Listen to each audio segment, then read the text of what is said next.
पंचदेव प्रार्थना एक शक्तिशाली मंत्र है। प्रातःकाल सच्चे मन से इसे सुनने से जीवन के सभी दुख तुरंत दूर होने लगते हैं। पंचदेव प्रार्थना को प्रतिदिन सुनने से जीवन के असंभव कार्य भी संभव हो जाते हैं। तो आइए सुनते हैं यह पंचदेव प्रार्थना। गजाननं भूतगणादिसेवितं कपित्थजम्बूफलचारुभक्षणम् उमासुतं शोकविनाशकारकं नमामि विघ्नेश्वरपादपङ्कजम्। कर्पूरगौरं करुणावतारं संसारसारं भुजगेन्द्रहारं सदा वसन्तं हृदयारविन्दे भवं भवानी सहितं नमामि। शान्ताकारं भुजगशयनं पद्मनाभं सुरेशं विश्वाधारं गगनसदृशं मेघवर्णं शुभांगं लक्ष्मीकान्तं कमलनयनं योगिभिर्ध्यानगम्यं वन्दे विष्णु भवभयहरं सर्वलोकैकनाथम्।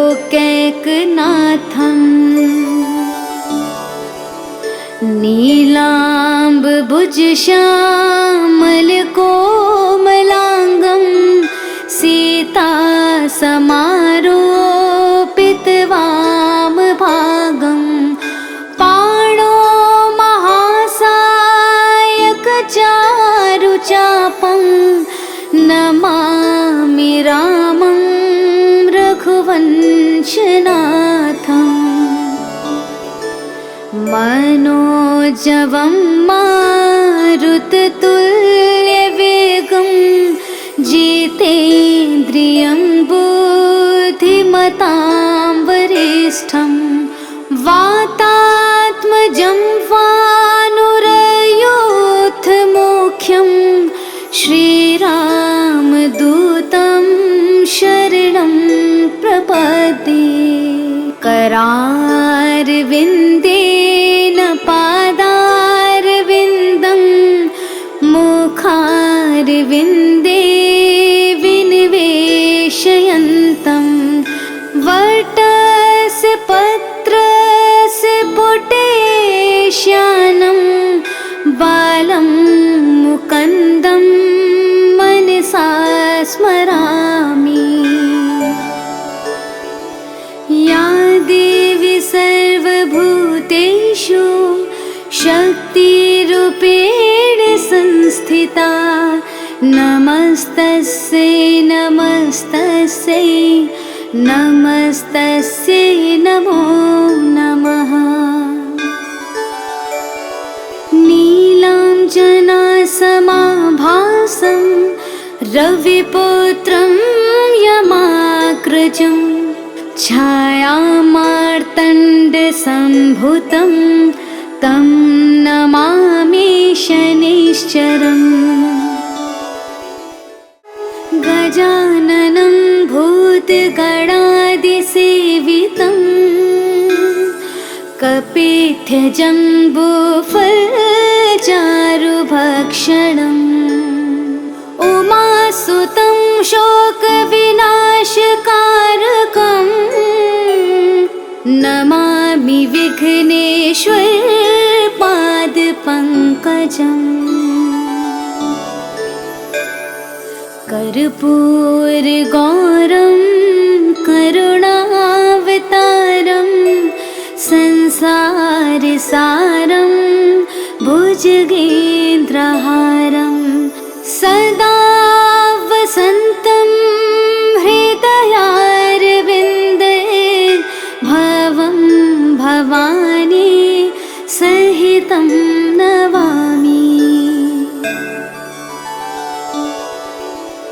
शान्ताकारं भुजगशयनं पद्मनाभं सुरेशं विश्वाधारं गगनसदृशं मेघवर्णं शुभांगं लक्ष्मीकान्तं कमलनयनं योगिभिर्ध्यानगम्यं वन्दे विष्णु भवभयहरं सर्वलोकैकनाथं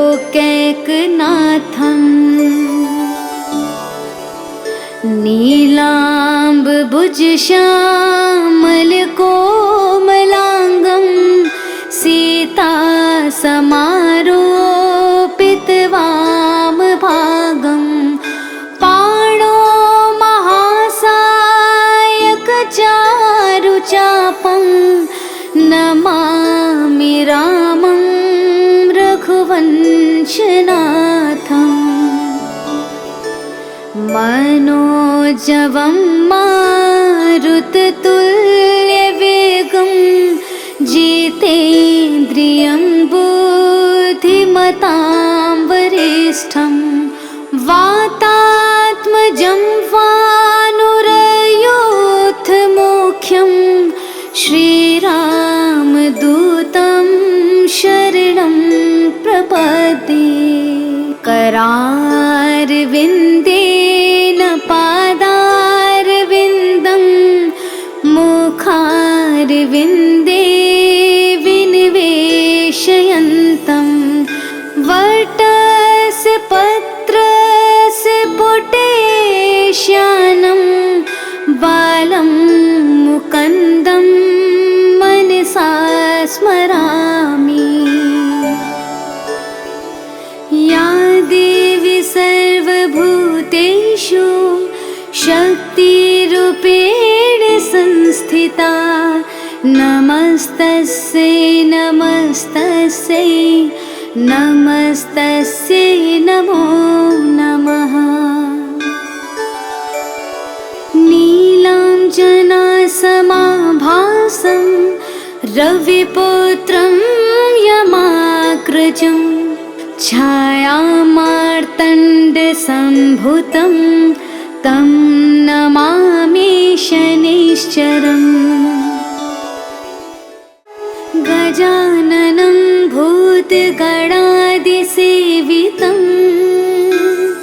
कपित्थजम्बूफलचारुभक्षणम् उमासुतं शोकविनाशकारकं नमामि विघ्नेश्वरपादपङ्कजम् कर्पूरगौरं करुणावतारं संसारसारं भुजगेन्द्रहारं सदा वसन्तं हृदयारविन्दे भवं भवानी सहितं नमामि। शान्ताकारं भुजगशयनं पद्मनाभं सुरेशं विश्वाधारं गगनसदृशं मेघवर्णं शुभांगं लक्ष्मीकान्तं कमलनयनं योगिभिर्ध्यानगम्यं वन्दे विष्णु भवभयहरं सर्वलोकैकनाथं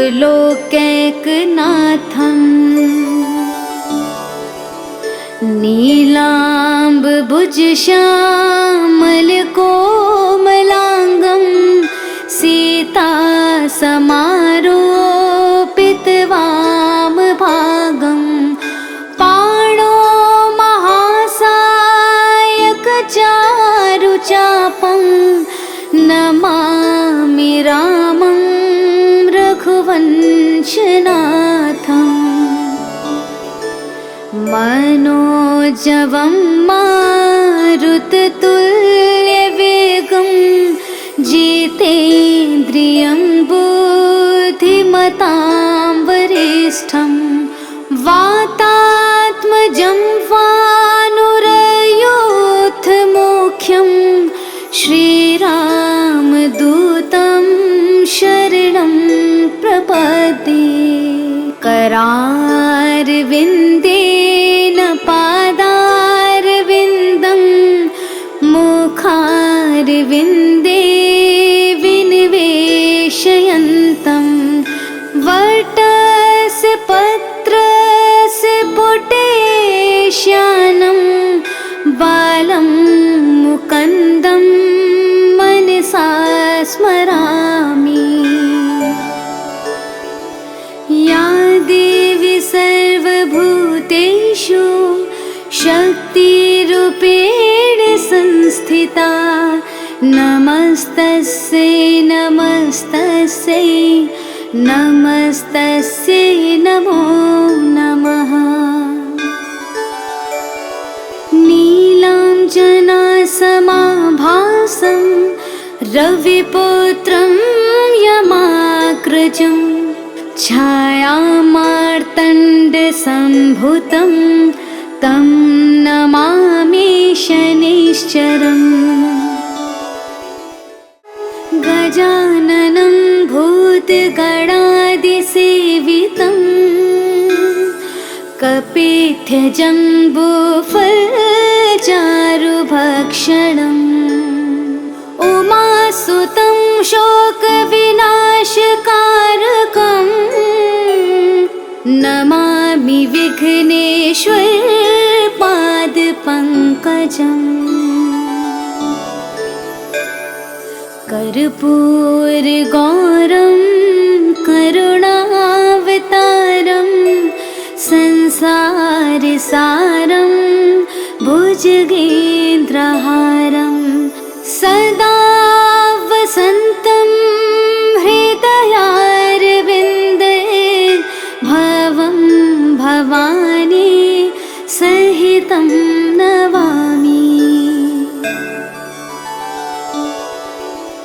शान्ताकारं भुजगशयनं पद्मनाभं सुरेशं विश्वाधारं गगनसदृशं मेघवर्णं शुभांगं लक्ष्मीकान्तं कमलनयनं योगिभिर्ध्यानगम्यं वन्दे विष्णु भवभयहरं सर्वलोकैकनाथम्।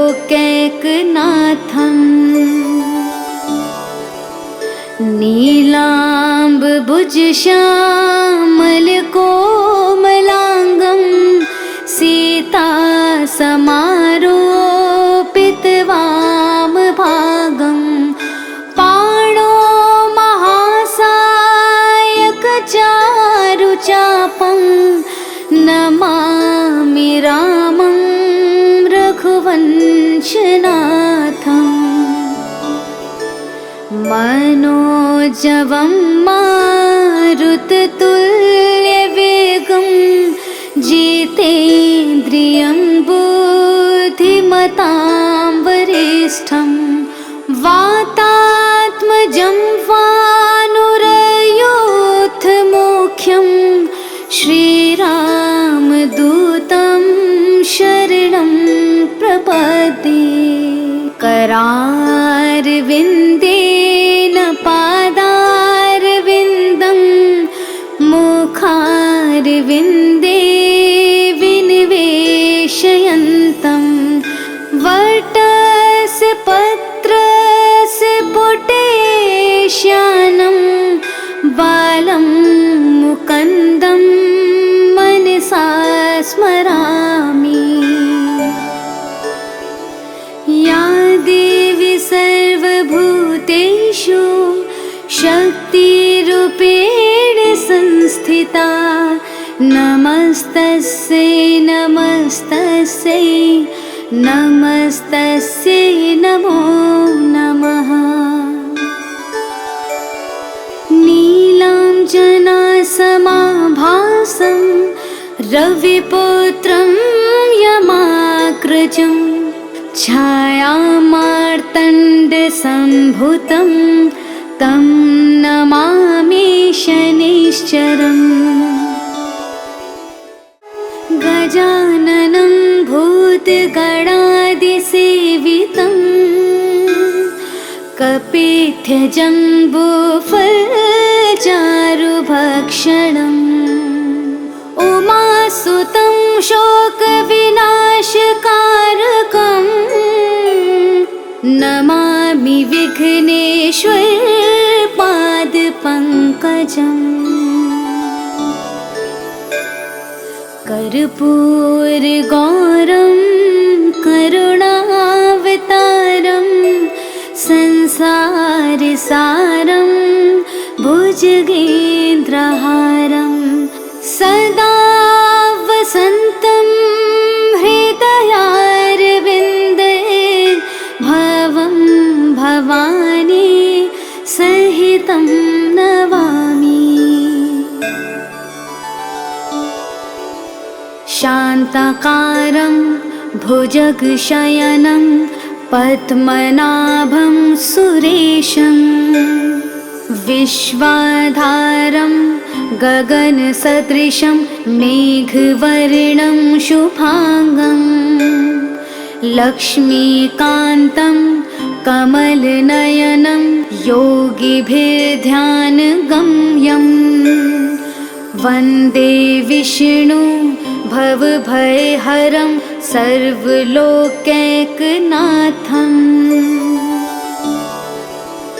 नीलाम्बुजश्यामलकोमलाङ्गं सीतासमारोपितवामभागं पाणो महासायकचारुचापं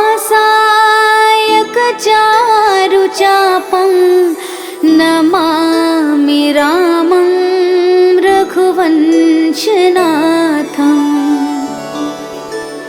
मनोजवं मारुततुल्यवेगं जितेन्द्रियं बुद्धिमतां वरिष्ठं वातात्मजं वानुरयूथमुख्यं श्रीरामदूतं शरणं प्रपद्ये। करारविन्देन पादारविन्दं मुखारविन्दे विनिवेशयन्तं वटस्य पत्रस्य पुटेश्यानं बालं मुकुन्दं मनसा स्मरामि। या देवी सर्वभूतेषु शक्तिरूपेण संस्थिता नमस्तस्यै नमस्तस्यै नमस्तस्यै नमो नमः। नीलाञ्जनासमाभासं रविपुत्रं यमाग्रजं छायामार्तण्डसम्भुतं तं नमामि शनैश्चरम्। गजाननं भूतगणादिसेवितं कपित्थजम्बूफलचारुभक्षणम् उमासुतं शोकविनाशकारकम् नमामि विघ्नेश्वर पादपङ्कजम्। कर्पूरगौरं करुणावतारं संसारसारं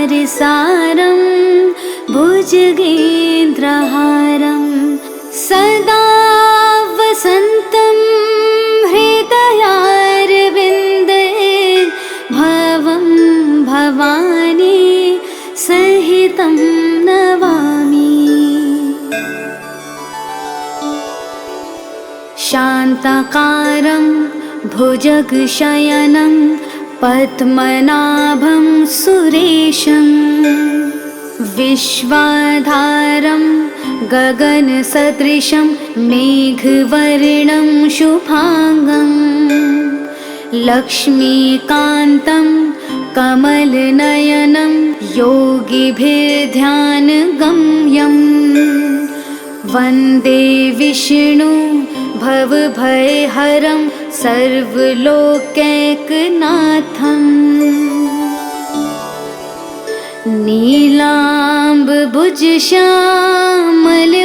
नीलाम्बुजश्यामलकोमलाङ्गं सीतासमारोपितवामभागं पाणो महासायकचारुचापं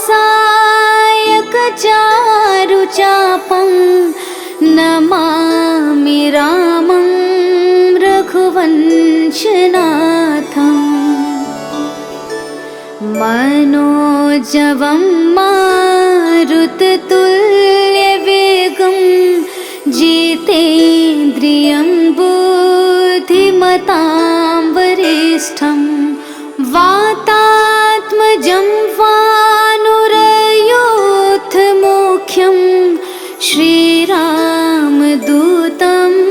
शरणं प्रपद्ये करारविन्देन पादारविन्दं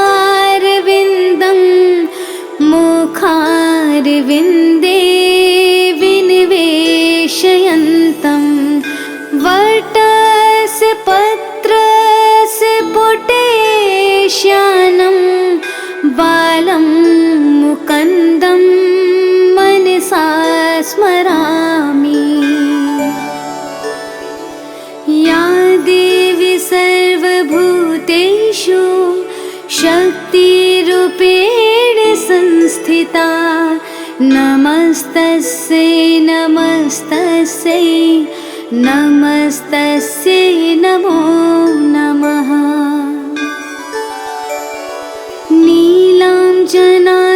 नीलाञ्जनासमाभासं रविपुत्रं यमाग्रजं छायामार्तण्डसम्भुतं तं नमामि शनैश्चरम्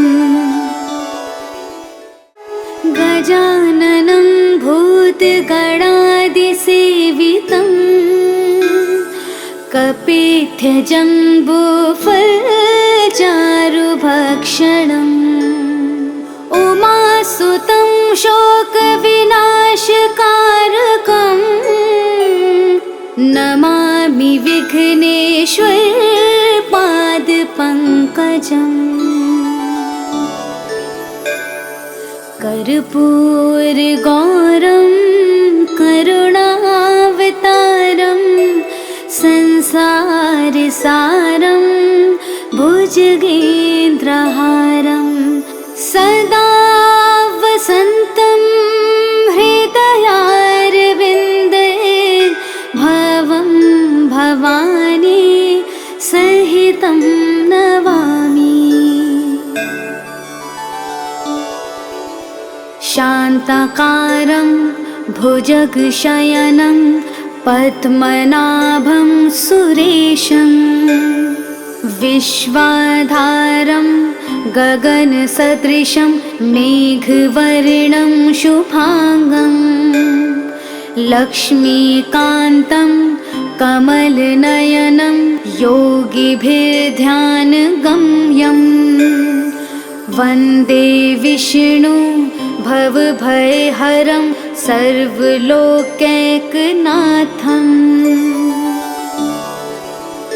नीलाम्बुजश्यामलकोमलाङ्गं सीतासमारोपितवामभागं पाणो महासायकचारुचापं नमामि रामं रघुवंशनाथम् मनोजवं मारुततुल्यवेगं जितेन्द्रियं बुद्धिमतां वरिष्ठं वातात्मजं वानुरयोऽथमुख्यं श्रीरामदूतं शरणं प्रपद्ये। करारविन्देन पादारविन्दं मुखारविन्दे विनिवेशयन्तं वटस्य पत्रस्य पुटेश्यानं बालं मुकुन्दं मनसा स्मरामि। या देवी सर्वभूतेषु शक्तिरूपेण संस्थिता नमस्तस्यै नमस्तस्यै नमस्तस्यै नमो नमः। नीलाञ्जनासमाभासं रविपुत्रं यमाग्रजं छायामार्तण्डसम्भुतं तं नमामि शनैश्चरम्।